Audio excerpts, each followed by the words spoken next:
कन्या आपण सगळी जमून रमूया पितया जवळी राहील पुढती ख्रिस्त उभा स्वर्गाची मगती प्रतिभा विश्रांतीचा वार सुखाचा ईश्वर बाप पवित्र करी ईश्वर बाप पवित्र करी परम कृपा मनुजीवितरी.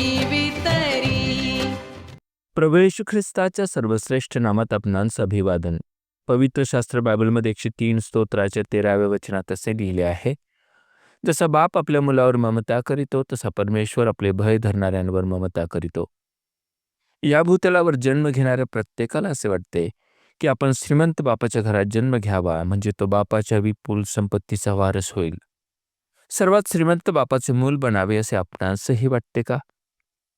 रोमकरांस लिहिलेल्या पत्रात असे म्हटले आहे, तो आत्मा स्वतः आपल्या आत्म्यावर साक्ष देतो की आपण देवाची लेकरे आहोत, आणि जर लेकरे तर अर्थातच वारीस असे आहो, म्हणजे देवाचे वारीस, ख्रिस्ताबरोबर एकत्र आणतील वारीस असे आहोत. आपण त्याच्याबरोबर वैभव भोगावे म्हणून त्याच्यासह दुःख भोगितो, तर आपण तसे वारीस आहो. वास्तविक पाहता आम्ही आमच्या पापामुळे देवापासून दूर गेलेले व आमच्या भ्रष्टतेमुळे पवित्र देवाचे शत्रू ठरलेले होतो.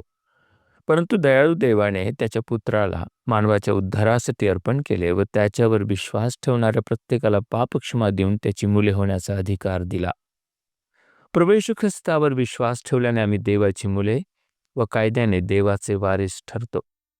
वरील वचन आम्हाला सांगते की आम्ही देवाचा पुत्र प्रभू येशू ख्रिस्त याच्याबरोबर सोबतीचे वारीस बनतो. प्रिय श्रोते हो, ख्रिस्ताबरोबर सर्वाधिक श्रीमंत असलेल्या बापाचे म्हणजेच परमेश्वराचे वारीस बनणे हा बहुमान मिळविण्यास आपण उत्सुक आहात का? आत्ताच येशू ख्रिस्ताच्या मरण व पुनरुत्थानावर विश्वास ठेवून देवाचे मूल बना.